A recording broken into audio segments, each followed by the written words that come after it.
There is a question many of you have carried for decades, even if you never put it into words. Why has everything always felt heavier, deeper, more intense for you than for others? Why did life never fully fit, even when you did everything right? If you were born between 1965 and 1985, this video is not a coincidence.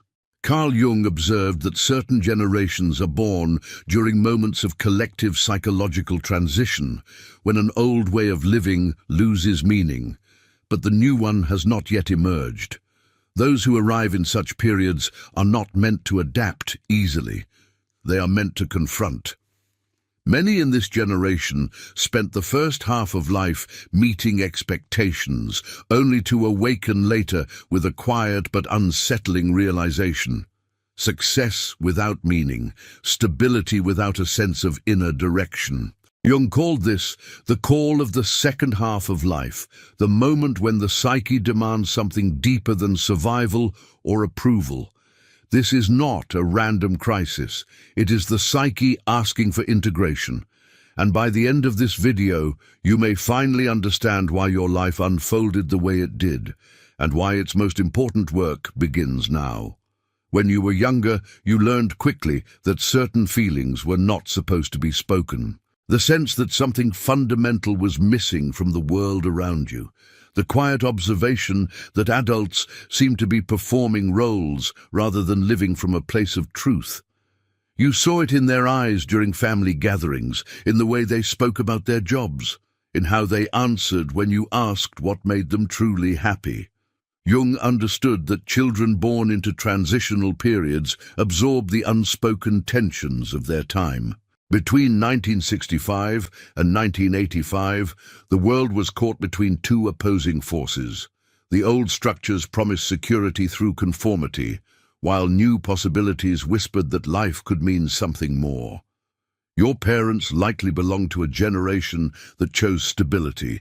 They built careers, bought homes, followed the script they were given. And many of them were quietly unfulfilled, though they would never say it out loud. You felt this discord before you had words for it. It showed up as restlessness in school, even when you performed well.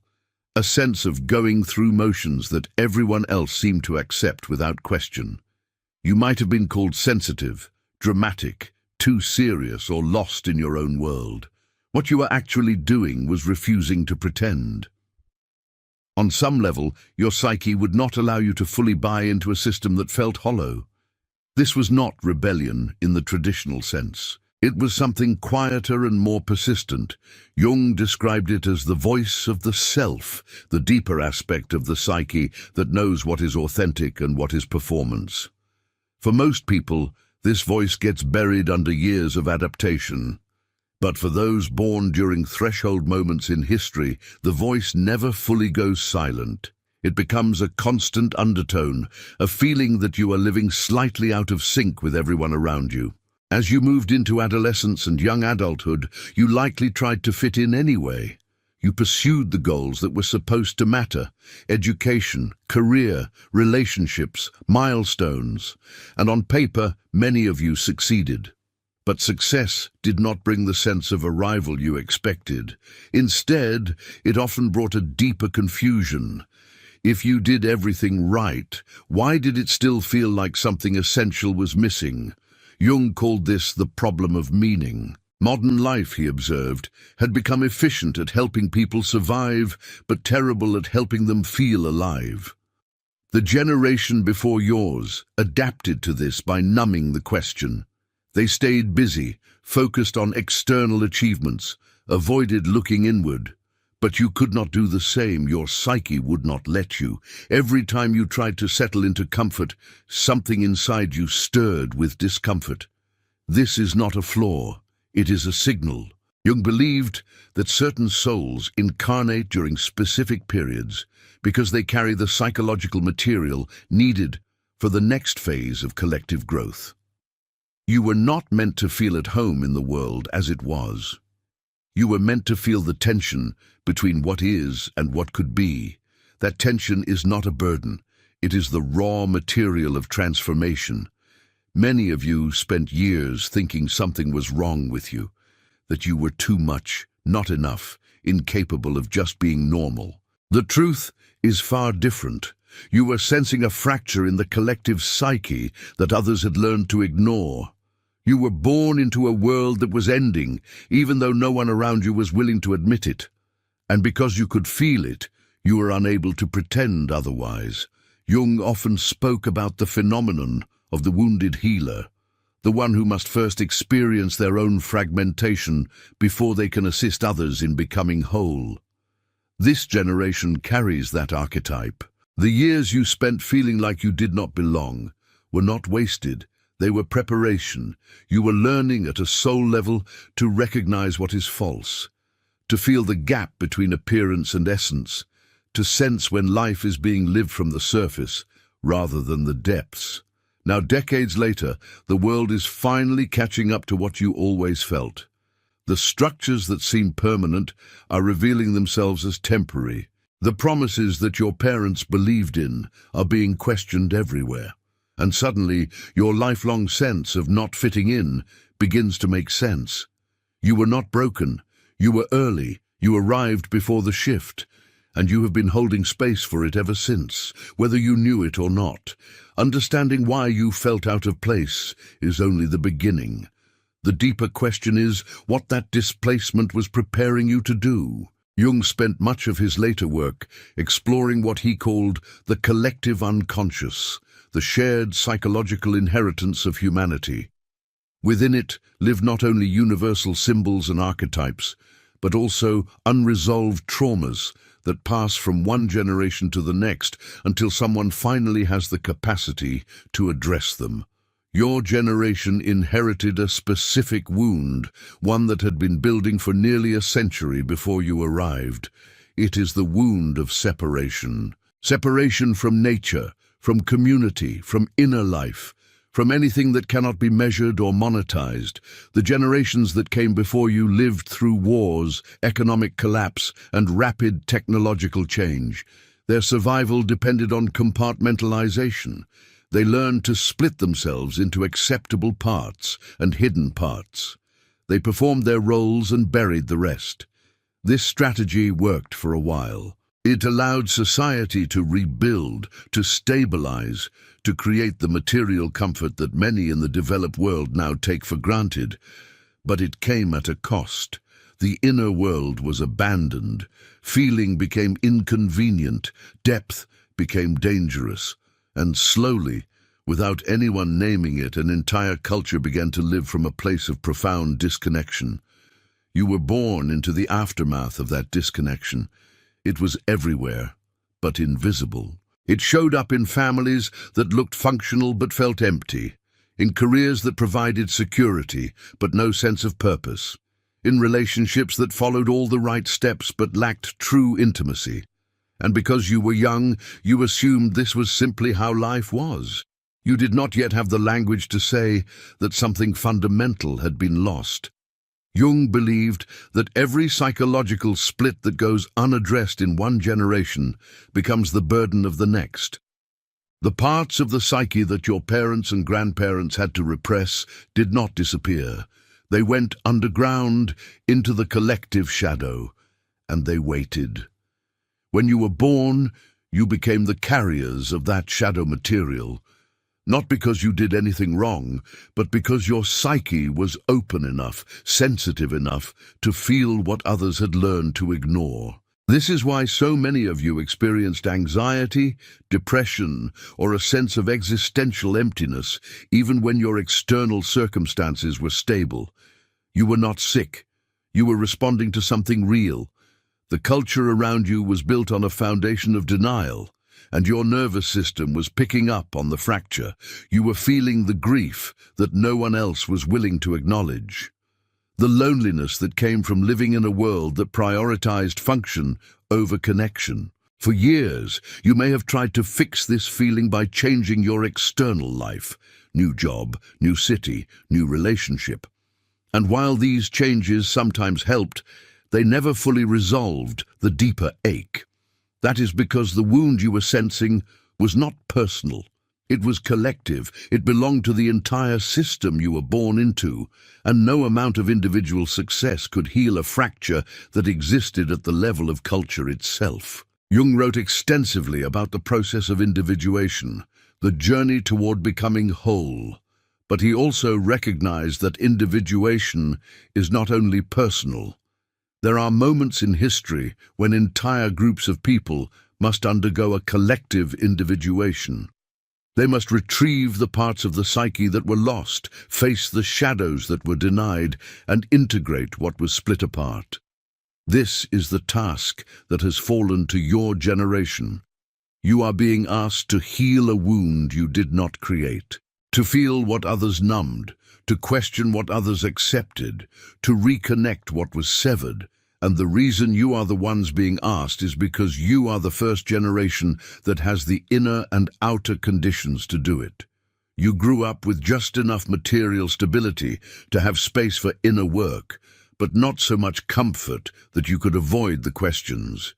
You witnessed the collapse of old certainties in real time, which means you are not as attached to them as those who came before. Most importantly, you have lived long enough now to see the pattern. You have felt the emptiness of a life built only on external achievement. You have experienced the cost of disconnection firsthand, and many of you have already begun, consciously or unconsciously, to turn inward, to ask what truly matters, to seek something more authentic than what you were given. This is not self-improvement. This is soul retrieval. You are being called to go back and gather the parts of the human experience that were abandoned in the rush toward progress. The grief, the slowness, the mystery, the connection to something larger than the individual self. These are not luxuries. They are necessities. And without them, the culture you inherited will continue to fracture until it can no longer hold. Jung believed that the psyche always moves toward wholeness, even when it has to create a crisis to get there. Your generation is that crisis. You are the ones who could not pretend, could not numb, could not continue the pattern of disconnection. And now, whether you are ready or not, you are being asked to do the work of reconnection, not just for yourselves, but for everyone who comes after. By the way, if you're curious to go even deeper and integrate your shadows and light, check out the Sim Method ebook. It's a concise guide that can help you unlock your inner power in just 5 minutes a day. The link is in the first pinned comment below. The burden of carrying collective shadow material would be unbearable if it came without corresponding strengths. Jung understood this deeply. He observed that those who are asked to do the hardest psychological work are also given specific capacities that make that work possible. Your generation was not sent into this transition empty-handed. You carry 3 distinct gifts that previous generations did not have in the same combination, and these gifts are precisely what is needed for the task ahead. The first is the ability to hold paradox. You grew up in a time when old and new existed side by side without resolution. You watched analog become digital. You saw the promise of progress alongside its consequences. You experienced both the security of traditional structures and their obvious limitations. This created a kind of psychological flexibility that earlier generations did not develop. You learned, often without realizing it, that 2 opposing truths can exist at the same time. This might not sound like much, but it is essential. The work of integration requires the capacity to hold tension without collapsing into one side or the other. To acknowledge that your parents did their best, and that their best was not enough. That the systems you were raised in provided stability and also caused harm. That you can honor what was while still choosing something different. Many people cannot do this. They need to make one side right and the other wrong. But you have lived in the space between for so long that you have developed a tolerance for ambiguity that is rare and necessary. The second gift is a deep distrust of authority without cynicism. You came of age during a time when institutions were still powerful but beginning to show cracks. You were taught to respect systems, and then you watched those systems fail people repeatedly. Governments, religions, corporations, even family structures revealed themselves to be far more fragile and flawed than anyone wanted to admit. This could have made you bitter. For some, it did, but for many, it created something else. A healthy skepticism, a refusal to blindly follow, but also a recognition that leadership and guidance still matter. You do not want to tear everything down. You want to build something that actually works. This is critical because the task ahead is not destruction. It is transformation, and transformation requires discernment. You must be able to see what is worth keeping and what needs to be released. You must be able to question inherited beliefs without losing your connection to wisdom itself. This balance is delicate, and your generation has been walking it for decades without necessarily naming it. You know that the old ways are insufficient, but you also know that rejecting everything that came before is not the answer. You are looking for what is true, not what is popular or convenient. The third gift is perhaps the most uncomfortable. It is the experience of existential loneliness. Not the loneliness that comes from lack of social connection, though many of you have felt that too. This is a deeper kind, the sense of being fundamentally alone in your awareness, of seeing things that others do not see, of feeling things that others have learned not to feel, of knowing on some level that you are walking a path that cannot be fully shared or understood by those around you. Jung called this the loneliness of individuation. It is the natural result of becoming conscious in a world that mostly runs on unconsciousness. And while it is painful, it is also a sign that you are doing the work. The loneliness you feel is not evidence that you are broken or disconnected. It is evidence that you are awake, that you have not chosen the comfort of collective sleep, that you are willing to stand in your own experience even when it separates you from the crowd. This capacity for aloneness is what will allow you to make choices that others cannot make, to say no to systems that do not serve life, even when everyone else is saying yes, to trust your inner knowing even when it contradicts external validation, to walk away from what looks successful but feels dead. These are not easy choices, and they often come with real consequences. But you can make them because you have already lived through the worst of what loneliness feels like. You are not afraid of it anymore. You know it does not kill you, and that knowing is a kind of freedom. Together, these three capacities create a foundation for the work you are here to do. The ability to hold paradox allows you to integrate what was split. The healthy distrust of authority gives you the discernment to know what is worth keeping. And the comfort with existential loneliness provides the inner strength to walk your own path, even when it is unpopular or misunderstood. These are not weaknesses. They are not burdens. They are tools. And you have spent your entire life learning how to use them, whether you realized it or not. Having the tools is one thing. Knowing when to use them is another. Jung was clear that timing matters in psychological work. There are moments when the psyche is ripe for transformation and moments when it is not. Push too early and resistance hardens. Wait too long and the opportunity passes. Your generation has reached the moment when everything you have been carrying, all the preparation you did not know you were doing, comes into focus. This decade is not like the others. It is a threshold. You are now in your late 30s, 40s, and early 50s. Jung identified this period as the most critical phase of psychological development. The first half of life, he said, is about building an identity in the world.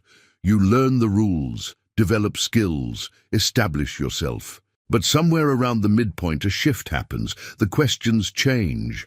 What once felt important starts to feel hollow. Success stops being enough, and the psyche begins to demand something it was willing to wait for earlier. meaning, authenticity, a life that feels true from the inside, not just acceptable from the outside. This is not a crisis in the negative sense, though it often gets labeled that way. It is a call. The second half of life is when the deeper work begins. When you stop performing for others and start living for something more essential. But here is what makes your situation different from previous generations. You are hitting this natural psychological turning point at the exact same moment that the collective structures around you are also reaching a breaking point. The timing is not coincidental, it is synchronistic. The world you were born into is ending, not in a dramatic apocalyptic sense, but in a slow unraveling that anyone paying attention can see. Economic systems that promise security are failing. Environmental stability that was taken for granted is disappearing. Social contracts that held communities together are fraying. The institutions that your parents trusted are losing legitimacy, and the belief that progress is inevitable, that things will always get better, is being quietly abandoned by more and more people. This is terrifying for those who built their lives on the assumption of continuity. But for you, it is clarifying. You always knew something was wrong. You always felt the instability underneath the surface. And now, as the masks come off and the illusions fade, you are not as shocked as others. You are in a strange way prepared, not because you wanted this, but because your psyche has been rehearsing for it your entire life. Jung taught that the greatest transformations happen when inner readiness meets outer necessity. You cannot force someone to change before they are ready, and you cannot expect change to happen without pressure. Right now, both conditions are present. Internally, you have reached the age where your psyche is demanding depth and meaning. Externally, the world is demanding that you make choices you could avoid before. Do you continue playing along with systems you know are broken, or do you begin to live differently? Do you prioritize comfort and security, or do you prioritize truth and integrity? These are not abstract questions anymore. They are becoming daily decisions. The danger of this moment is paralysis. Many in your generation feel the weight of what is being asked and freeze. The task seems too big. The odds seem too long, and the safer choice is to retreat into distraction, to stay busy, to focus on personal survival and ignore the larger picture. This is understandable, but it is also exactly what cannot happen. Because if you, the generation that was prepared for this, choose to look away, then who will do the work? Who will hold the tension? Who will model what it looks like to live with integrity in a time of collapse? The other danger is urgency without grounding. Some will feel the pressure of the moment and rush into action without doing the inner work first. They will try to fix the external world before they have faced their own shadows. They will project their unresolved material onto others and call it activism. Jung was clear about this trap. Outer change without inner change is not transformation. It is just rearranging the same patterns in new forms. The work must begin inside, with your own healing, your own integration, your own willingness to face what you have been avoiding. This decade is asking you to make a choice that will define the rest of your life. Not a career choice or a relationship choice, though those may be part of it. A deeper choice. Whether you will continue to adapt to a world that is dying, or whether you will begin to embody something new. Whether you will spend your remaining years trying to hold together what is falling apart, or whether you will invest your energy in what is trying to emerge. This is not about optimism or pessimism. It is about direction. Where you place your attention, your creativity, your life force. Jung believed that every individual who does their own inner work contributes to the healing of the collective. You do not have to save the world. You do not have to have all the answers. You simply have to stop betraying yourself. Stop pretending you do not see what you see. Stop numbing what you feel. Stop living in ways that contradict what you know to be true. That alone is enough. Because when you stop participating in the lie, you create space for something real. And that space, multiplied across thousands of people making the same choice, becomes the foundation for whatever comes next. Before this moment of decision, there were years of preparation you did not recognize. Your psyche has been sending signals for a long time, trying to get your attention, trying to redirect you toward what is real. But the signals were often uncomfortable, so you learned to ignore them. You explained them away. You told yourself they did not mean anything. You kept moving forward as if nothing was calling you to stop and reconsider. Jung called these signals the voice of the self. It speaks through symptoms, through dreams, through sudden losses and unexpected disruptions. It does not use logic or linear communication. It speaks in the language of the body, of emotion, of synchronicity. And most people are not trained to listen. They are trained to override, to push through, to keep going even when everything inside them is asking them to pause. For many in your generation, the first signal came as restlessness, a feeling that began quietly, often in your late 20s or early 30s, that something about your life path was off. You were doing what you were supposed to do, but it did not feel like enough. You told yourself it was normal, that everyone feels this way, that you just needed to work harder, achieve more, reach the next milestone, and so you pushed the feeling down and kept going. Then came the body. Chronic fatigue that rest did not fix. Digestive issues that appeared without clear cause. Tension that lived in your shoulders, your jaw, your lower back. Insomnia that seemed to have no origin. These were not random, they were messages. Your body was trying to tell you that the life you were living was out of alignment with your deeper truth. But instead of listening, you went to doctors who gave you diagnoses without asking about your life. You took medication. You tried to manage the symptoms without addressing the source. For some, the signal came through relationships. Partnerships that looked good on paper but felt empty in practice. Friendships that once mattered but slowly became obligatory. Family dynamics that you participated in out of duty rather than genuine connection.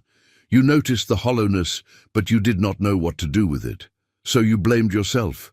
You wondered if you were incapable of intimacy, if something was wrong with your ability to connect. What you did not see was that the relationships were not the problem. The problem was that you were trying to connect from a false self, a version of you that had been constructed to please others rather than express your truth. Then there were the moments of collapse, the job you lost unexpectedly, the relationship that ended without warning, the plan that fell apart despite your best efforts. These were not punishments. They were course corrections. Your psyche was trying to move you off a path that was leading nowhere, but you interpreted the disruption as failure. You scrambled to rebuild what was taken, to get back on track, to prove that you could still make it work. And in doing so, you missed the opportunity to ask whether the track itself was worth being on.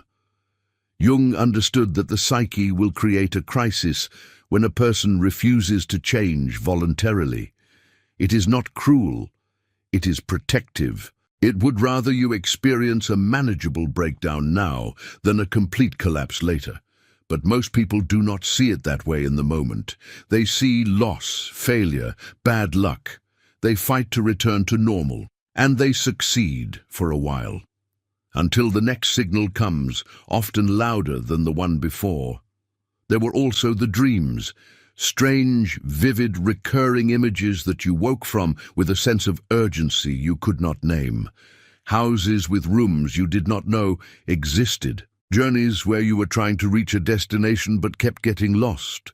Figures who felt significant but whose identities you could not place. These were not random firings of neurons. They were communications from the unconscious, showing you what was happening beneath the surface of your waking life, but you did not have the tools to decode them. So you dismissed them as meaningless and forgot them by afternoon. Perhaps the most overlooked signal was the pull towards certain things that made no logical sense. Books that grabbed your attention for reasons you could not explain. Conversations that stayed with you long after they ended. Places that felt inexplicably important. Creative urges that had no practical application. These were breadcrumbs, signs pointing toward what your soul was actually interested in. But you did not follow them. You told yourself they were distractions, that you needed to focus on what mattered, on what was realistic, on what would lead somewhere. Looking back now, you can probably see the pattern. All of these signals were saying the same thing. You were living from the outside in rather than the inside out. You were prioritizing what looked right over what felt true. You were following a map that someone else drew, and your psyche was trying to tell you that the map did not lead where you actually wanted to go. But you could not hear it, or you heard it and chose not to listen, because listening would have meant changing, and changing would have meant uncertainty. Jung said that what you resist persists. The signals do not go away just because you ignore them. They accumulate, they intensify, and eventually they force a confrontation. Many of you are at that point now. The restlessness has become unbearable. The body is breaking down in ways that cannot be ignored. The relationships are either transforming or ending. The career that once felt stable now feels like a trap. The signals are no longer whispers, they are demands. And you can no longer pretend you do not hear them. The question now is not whether you will listen. The question is what you will do with what you hear. Because once you acknowledge that your psyche has been trying to redirect you, once you see the pattern of signals you have been ignoring, you cannot unsee it. You are at a point of no return, and the only way forward is through the very thing you have been avoiding, the inner work, the reckoning, the choice to finally live from a place of truth rather than performance. Understanding why you were born into this generation, recognizing the wound you carry, acknowledging the gifts you were given, seeing the crossroads you now stand at, and finally hearing the signals your soul has been sending. All of this leads to a single question. What now? What does it actually mean to fulfill the mission you were born to carry? Jung was practical about this.